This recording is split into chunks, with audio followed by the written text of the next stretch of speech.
p.m. Eastern.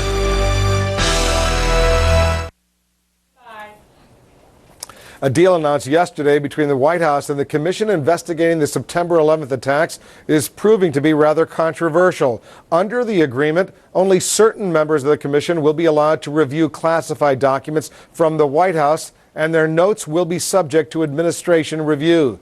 Today, some relatives of people who were killed in the attacks criticized the agreement, and our next guest, who's a member of the commission, claimed the deal is disgusting.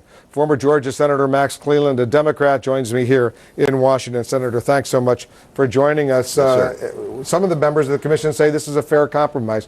First of all, what's the deal? What's the notion of this agreement? Well, you've used the word deal 3 times. I don't think the 9/11 Commission ought to be making deals with our own government under the responsibility we have from the Congress and our responsibility to the American people to get all the facts and let all the commissioners look at those facts.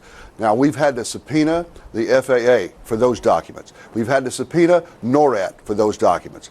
I'm in favor of subpoenaing the White House for the documents we need so that all the commissioners can get to see all the documents that we need. That's the only way we can face the American people and the families and say we have done a thorough investigation independently of the White House and the entire executive branch. Some of the commissioners, including Richard Ben-Veniste, who's a Democrat, a former Watergate prosecutor, says this is a fair arrangement. 4 members of the commission will be able to have access to these classified documents. They'll be able to review them and eventually make some of the information available to the other members of the commission, depending on what the White House says. Secondhand.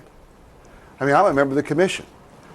The president has said only a minority of the commission can see a minority of the documents, and then they have to clear what they're going to say to the rest of the commission with the White House. If you're one of those 4 that gets to see these documents, would that change your opinion? No, because all the members of the commission are legitimate members of the commission. We have the top security clearances. We're an independent commission. For an independent operational look at why 9/11 happened, what happened there, when what the president and the government knew, and when they knew it. What's their argument? The White House. Why won't they let you see this? What do they say? Access.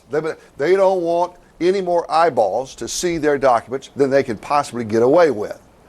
It's a scam. It's absolutely disgusting. This is an independent commission looking at the most serious attack on this homeland since the British invaded this country in the War of 1812. This is important. We cannot do our responsibilities if we don't have, all of us, access to all the documents we need, including what's in the White House. Now, we've already had to go to the wall for documents with the FAA and NORAD in a subpoena. So why do you I think we ought to subpoena the White House documents and get on with this investigation. Why do you think your chairman, the former Republican governor of New Jersey, Tom Kean, other members of the commission, apparently a majority, have accepted this arrangement with the White House? It's a deal. We shouldn't be in the business of making deals. We should not be in the business of taking some commissioners and say they get to see some information cleared by the White House and other commissioners don't. And then they got to clear it with the White House to come back to tell those commissioners what that's all about. I think this is ludicrous. So what, if anything, can you do about it?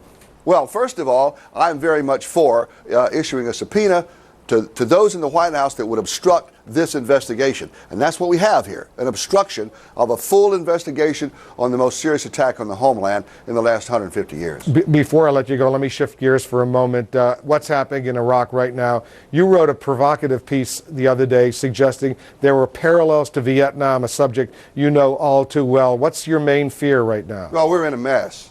And we have no strategy to win, and we have no strategy to get out. That's Vietnam all over again. And we're losing more casualties now, just in the last week, than in any period since Vietnam.